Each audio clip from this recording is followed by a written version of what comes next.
Have you ever noticed how video games get harder just when you're getting good? Or how Netflix or YouTube always suggest the perfect next show or video to watch? That's artificial intelligence, AI, at work. Welcome to AI for Kids, the podcast where we explore AI together with your parents and teachers. We'll look at how it works in simple ways with real examples. And we'll talk honestly about the worries like safety, privacy, and what it means for the future so everyone feels informed. Are you ready to get started? Let's discover AI together. Hi, everyone. Welcome back to AI for Kids. Today, we have a very special guest. Please welcome Tennisha Martin, the founder and executive director of Black Girls Hack. Hi. Hi. I know y'all are thinking, wait, hacking? Amber, don't you say that's a bad thing? Huh? Well, we'll get into that later. But Tennisha, can you tell us a little bit more about yourself and your job? Absolutely. So as you mentioned, I am the founder of a nonprofit that's called Black Girls Hack, and it's open to everybody. But what we do is we help introduce careers in cybersecurity and technology to people who are interested in them. And we help them to try to get into those careers. So providing them with training and resources and things of that nature. So we just are there to help people to achieve whatever their goal is or what they want to be when they grow up. I love that. Speaking of growing up, when you were a kid, what was your favorite subject? Did you always know you wanted to be in the space of technology and cybersecurity? I did. My father was a programmer. He did coding when I was younger, and he does it to this day. But I said, no matter what I'm going to do, I was like, I don't want to do that. So I actually went to school and I learned coding. And I actually went the opposite way, which is testing software and breaking software, which is how I ended up, where I'm at today. And I find that, knowing how to develop the software so that you can, break it and figure out how to make it more secure was much more fun for me than actually developing the code itself. Breaking things. One of our other episodes that just published a couple weeks ago was talking about breaking things and how that can actually be helpful. So I'm really excited to dig into that in the next few minutes, because I think that's just something that's exciting to break things, pull them apart, try to figure out how they work, as well as try to figure out how we can protect our society using the idea of breaking things. So I want to ask one more question before we dive into the main part of our interview. If you had one superpower, what would it be and why?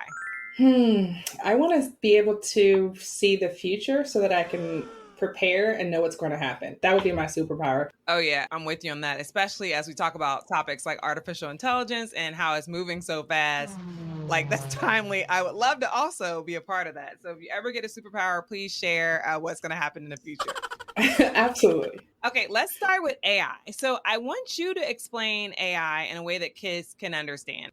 So artificial intelligence, the way it is today, I think is a way to assist you. So you can think about it like a helper or an assistant. You can ask it questions and then it can answer those questions. And then you can say things like, pretend that you're this role or pretend that you're this person. How would you respond to this? And it'll provide you with answers. So it is a way for you to find out information and to engage in a way that will allow you to take advantage of the technology and then also find information. I love that. What are some of the everyday examples of AI that kids might use or see in their lives? If you text on your phone and for example, your phone will predict what they think that your next word is going to be, that's an example of auto predicting. Mm-hmm. I'd say Siri and Alexa are kind of a type of artificial intelligence in that they provide information. And then I'd say as you're writing a paper in Microsoft Word, or if you're creating something in Adobe, it'll be hey, do you want to do this? Or it tries to figure out what it is that you're trying to do. So anything where it attempts to predict what you're going to say based on history or things that you've typed before, I think those are examples of some of the use cases for AI today. So it sounds like AI is everywhere. So why is it important for kids to know about AI and how it works? I think AI is absolutely everywhere. And I think at some point in the future, it's going to be in everything that we do. Right now, some folks have a smart kitchen, which may have a smart refrigerator that tells you how many gallons of milk you've got left or how many slices of bread. I think that at some point, it's 100% going to be everywhere. And I think it's important for people to know what it is, because you want to make sure that you're keeping yourself secure and safe as you're engaging with the technologies. I think that AI, like anything technology, has risks and it has potential vulnerabilities and the opportunity to be exploited in a way that's not necessarily positive, right? So it's important that you understand the technology so that you know how to keep yourself safe and you know some of the ways that people might try to take advantage of you. That's a good point. I was at work the other day and the guy who does information technology at my office sent me a message and he said the new PCs have the Copilot button on them. I also know that Mac and Apple products now have Chat GPT in them as part of a feature. So it's like already these things are getting pretty much added into some of our tools that we're using for school or work and productivity. I imagine that more than ever, we're going to have to think about safety. And I know you've worked a lot in education and safety and you started to hit on that. How does AI help keep people safe, especially online? I think that it can be used for many different purposes, and ways that it can keep you safe are, so like if you pull up something in Google search, for example, something that you click on may be malicious. There's a layer of safety, I'd say, when you use ChatGPT, because it's just a text interface. You don't have to worry about somebody putting malicious code into your thing based on whatever question that you've asked, right? The other thing is, because it's ingrained everywhere, we have the ability to find out so much information and then also share. So that makes it easier to do things like you're writing a paper. It can say, hey, provide some suggestions on how do you make the paper better. And as far as like keeping people safe, it can 100% provide tips and tricks and things of that nature on how to keep you safe. Also, it has the potential to do so many other things in terms of identifying when you get an email that has bad links in it. Before you even get the email, maybe it doesn't come to your inbox, you're staying safe. That might be one particular application. Or if you're on a website and it has AI integrated, it may say, hey, this thing that you're about to click on is not safe, you shouldn't do it. So there's a lot of potential ways that it can be implemented. It's just a matter of how much creativity you have and what are the use cases that you would think of in terms of how it can improve, your day-to-day technological life. That's very interesting in that some of those things I didn't even think about are a form of AI. When you get a message and even a text sometimes, or a call where it's like likely spam or likely this, or don't click on this because it likely is a phishing attack. Like there's so many things in place to help us identify different patterns and some of the things that we are getting to let us know that, hey, AI is here to also help us. We're going to talk about how AI can be potentially bad in a few minutes, but it's always great to hear about some of the cool things and good things that can happen with this tool. One of the other things that I'm interested in, just because of your background, again, in education and safety, what are some of the things AI can do to help prevent things like online bullying or harmful content? Depending on how it's implemented, if you're in a chat room, you're watching a YouTube video and there's people who are typing things that may not be necessarily appropriate. A lot of social media sites today, like YouTube and Twitch and those types of things, they will basically put asterisks in the words so that it'll basically block you from seeing it. Or if there's harmful content, depending on your age, what social medias that you're on, it'll not display certain content if it's not age appropriate, for example, right? So filtering and just trying to prevent you from engaging with things that are not necessarily for you, I think are one of the ways. I think that, like if someone's saying something and it's not okay, then, it has the potential to basically block that out and then letting you know if something is harmful as well. It can do the job of being a moderator and, saying like, hey, this looks like it might be aggressive based on the way that it's written. It can look at it for patterns of behavior and figure out what is the intent of this? What is the likely intent? Yeah, that's a good point. Because on social media, there are times where if I post something in more than one place, it'll immediately stop me and say, hey, what are you doing? Or this is something you shouldn't be doing here. But also for people who are writing bad things, you can either report them or the tool has already learned enough to basically reject those comments, which is cool. So I'm really looking forward to see as AI and these tools continue to evolve, how those like protections also continue to evolve. Like there's going to be a world of users who are using it for bad. And then there's going to be folks using it for good, like any other technology. So it's going to be interesting to see how this stuff plays out.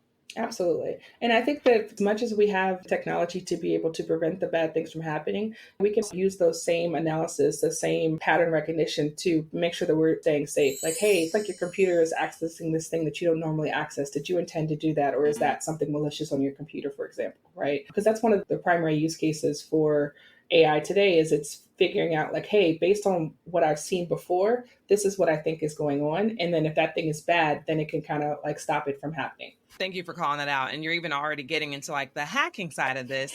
But before we get there, we have a game that we like to call Tech Trivia. I'll ask you a few fun questions about technology and AI, and you have to try to answer as quickly as possible. Are you ready?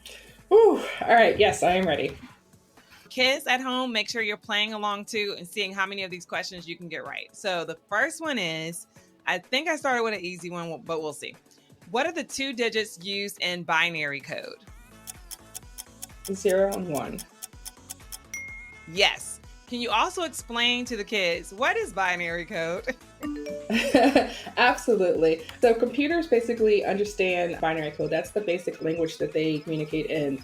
And if you're thinking about like a signal or maybe even a light switch, it's either on and it's off. And that's basically what binary is. So like if it's on, then let's say it's a 1, and then if it's off, it's a 0. What that means is that you're communicating like letters or words or sentences or pictures even. All of those things are transmitted across the wires from house to house. You send an email to your grandparents, that's sent in 0s and 1s. So that's why that's important, because that's the language that the computers speak in. And when we type into a computer, it gets translated into those 0s and 1s so that it can be transmitted through the line. I love that definition. I will borrow that and use it. So thank you. No, but that was great and so easy to understand. Awesome. All right. Are you ready for question number 2? I am. Which website broke the record for the number of users in a short period of time? I feel like it might be like YouTube or Twitch. The answer is ChatGPT. Oh, really? They broke the record by doing over 100 million in less than 3 months. So they were the record breaker. Wow, I did not know that. For me, it was like that many people got on. I don't think that many people stay on it and use it actively, but they did have the most amount of users, which is wild to me that many people across the world got on to something that quickly. Yeah, it's crazy. Yeah, I was about to say, when you're thinking about technology adoption, to get that many people over that short of time is super impressive. Like, that's why I was thinking something like pop culture, Twitch, or something like that. Like, I see them breaking records all the time with so many people. People knew about OpenAI, but it wasn't mainstream. So for folks to be able to identify something that big and then put the email in a website and then start typing their personal thoughts and information into, yeah, it's wild to me. And then I have one last question. Are you ready? Oh my gosh. So I want to see how you answer this one. What year was the first cyber attack? Like the very, very first one in the history of man, considering all types of technology. So I'll give that as a hint. I want to say maybe in the 60s or 70s, if I had to guess. So the answer is, which actually shocked me, 1834. Let me explain. It was the telegraph system. So basically, hackers stole financial information using the French telegraph system. So that was technically the first cyber attack. Wow, that's amazing. You're right in that other cyber attacks that were related to computers are closer to the time frame you said, but I went back to the very first one. Right before we started our tech trivia, we were talking a little bit about how AI can also create problems. Can you explain how that might happen? Absolutely. I am an ethical hacker. People give me software or they give me code and then they say, hey, can you figure out how, somebody who is a bad guy and wanted to get into the system could do that. So I want to say that so that you guys just understand what it is that my perspective of where I'm coming from. The way that I think AI can be used in a way that's malicious is, for example, you can develop code using AI. So that code could be good, or that code could also be bad.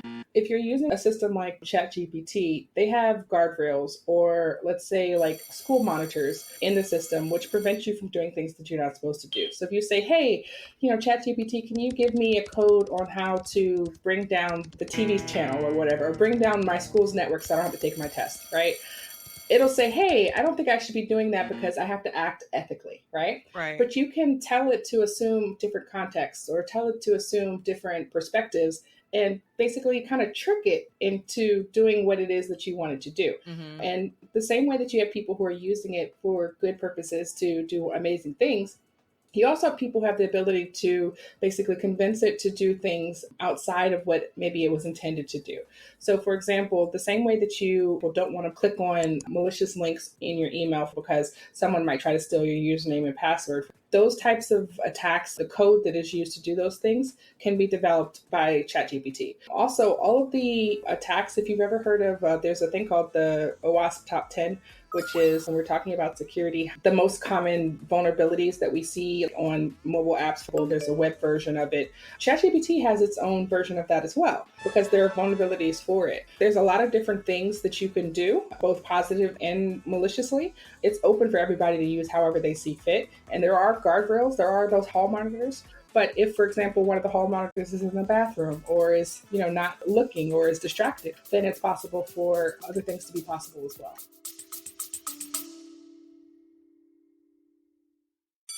Hi friends, AI is super cool, but Sorry, it's not perfect, and we're still learning about some of the problems and dangers it can have. That's why it's so important to explore AI with a parent, teacher, or guardian to keep things safe. AI is amazing, but your safety always comes first. Ready to dive in together? Let's go.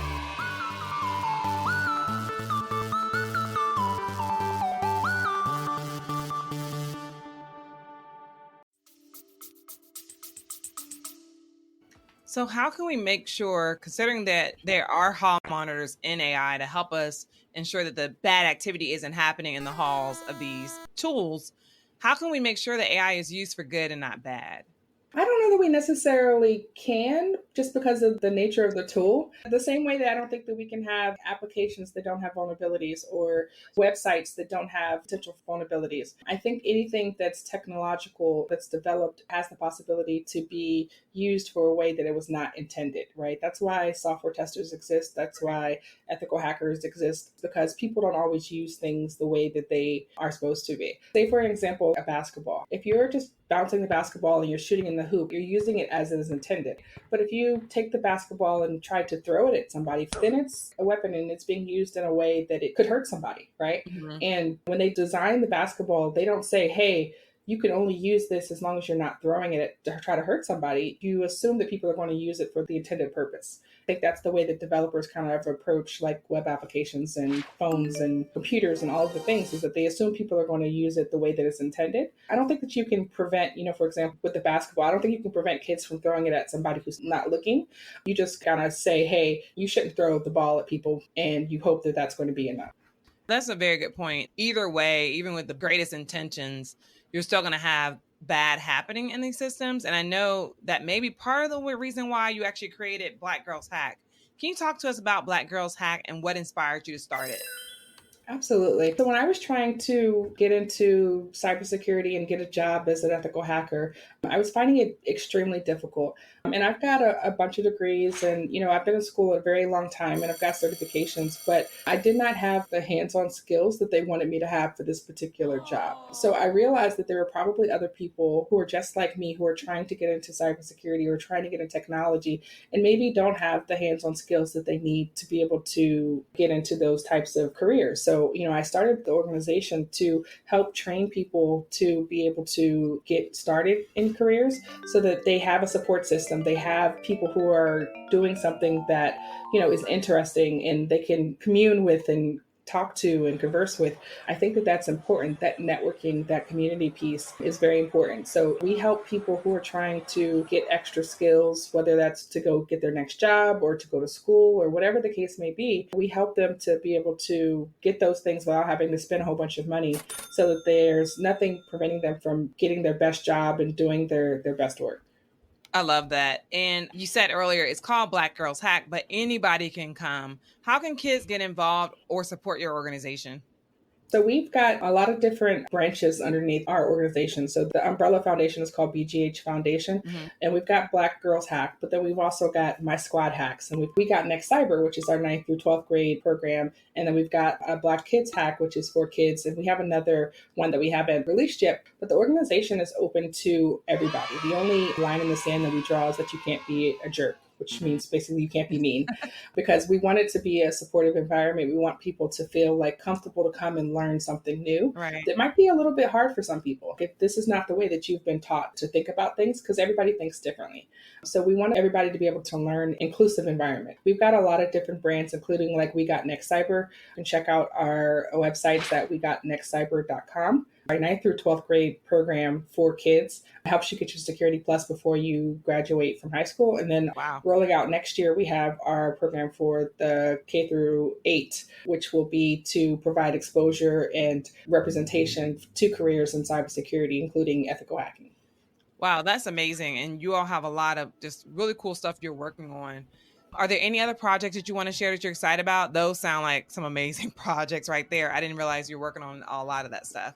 I know you all have an event coming up, right? We do. We have our conference, which is going to be in August. It's during a week that's called Hacker Summer Camp. And what that is like there are maybe about 5 or 6 really big cybersecurity and technology conferences that are held during the same time during this week in August in Las Vegas. And last year at our conference when we had it, our youngest attendee was 5 years old, which was absolutely amazing because when you look at our graph of like how old were the people who came to the conference, it was like 5 years old to like 60s, which was absolutely amazing to me because I think once you know the types of careers that are out there, you see other women that are in the space, you see the supportive environment that it's welcoming, and then it takes away some of the anxiety from feeling like, hey, maybe I'm not smart enough, or maybe I'm not good enough, or maybe I don't know all of the things I need to know. And that's one of the things I love about our community is that you don't have to know everything. You don't have to know anything. You can just say, hey, this is something that's important to me that I want to do. And that's all you need.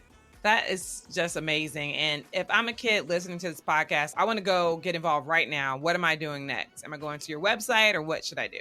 Our website is blackgirlshack.org. The conference is SquadCon.me. So that's SQUADCON.me. And we have a lot of different programs. So like if nothing else, you just go to the website and then you can email us using the email address that's on the website.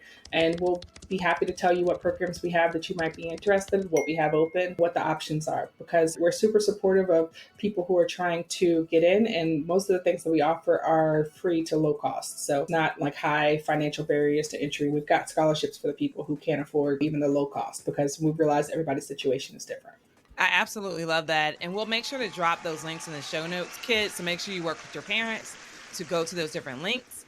Tennisha, I do want to talk to you a bit about your bio, but we have a game here that allows us to talk about your bio through something called 2 Truths and a Dream. You'll basically tell us 2 interesting facts about your career or you in general, and then 1 dream job that you had when you were a kid. I'll try to guess which one is a dream, and the kids at home will try to do it alongside me. Are you ready? I am. Okay, also try not to choose things that are in your bio or that I may know. If I do know them, I'll still play along. And kids, you can play along at home if I do know the answer. Okay. Let's go. All right. When I was a kid, I wanted to be a doctor. Okay. I am the oldest of 6 siblings. Okay. And I love pets. Okay. Man, these are actually hard. Okay, so first one is when you were younger, you wanted to be a doctor. You're the oldest of 6 siblings. And then you love pets. Mm-hmm. So I'm trying to just think about our interview today and see if I have any context clues to help me answer these. So you wanted to be a doctor. I don't know about that one because earlier we were talking about the technology piece, your dad being a programmer. I know you wanted to go away from that world. So you may, for a moment, want to be a doctor. So I'm going to hold that one to the side. Oldest of 6 kids. This one, I'm the oldest of, it's 4 of us. So I'm the oldest of 4. I don't know if you're the oldest. I'm debating if that could be the dream. And then you like pets. I feel like most people like pets, so that has to be true. So I'm going to go with you're the oldest of 6 kids. I am actually the oldest of 6 kids. I am actually afraid of pets. Kids, forget my logic. Use your own.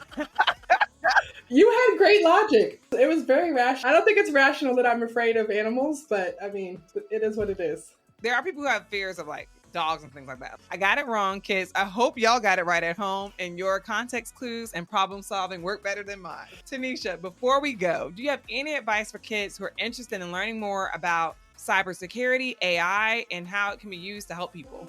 I would recommend for anybody that is interested in technology or cybersecurity that you find a group of people, find a community of people. And the reason why I say that is for a very long time, I thought that I could take over the world and be what I wanted to be when I grew up all by myself and that I didn't need anybody else, right? But what I found is that if you're going to take over the world, if you're going to dream big dreams, is that there's other people in the world too. And you kind of need them to be on board if you're going to, live your best life. So I say that to say, find friends who are interested in being in technology, find teachers that can teach you new things, find different groups that are doing different amazing things in the space, and don't marry anything right now. Don't feel like you have to pick one thing, like this is what I want to do when I grow up and that's the end all be all. Talk to people, find out what it is that they do, try to learn as much, and just be open to new ideas, because you never know, where your passion may be or what you might be interested in. Because the thing that I wanted to be when I was younger, like I mentioned, at some point it was computer engineering and be a software tester, and at some point I was like, hey, I want to be a doctor and help save the world in that way. But I didn't get into medical school. I said, hey, I had to go and join the real world. I say all that to say, be open to change of direction, because you may never know what you might be interested in. And as you get older, that tends to change as you change. I mean, that was some great life advice for kids as well as us adults who are also listening. Is there anything else you would like to share that I may not have asked or that you want to get out to the listeners? Just that you're taking an excellent step for your future by listening to this podcast. I think it's absolutely amazing that you're learning new things and that you're being willing to find out things and expand your horizons. So keep doing that. Keep your curiosity alive, and the sky is the limit. The world is yours. Thank you so much for joining us today, Tennisha. And thank you to all the listeners for tuning in. Don't forget to subscribe to AI for Kids and stay curious. Thank you for joining us as we explored the fascinating world of artificial intelligence. Don't keep this adventure to yourself. Download it, share it with your friends, and let everyone else in on the fun. Subscribe wherever you get your podcasts or on YouTube. See you next time on AI for Kids.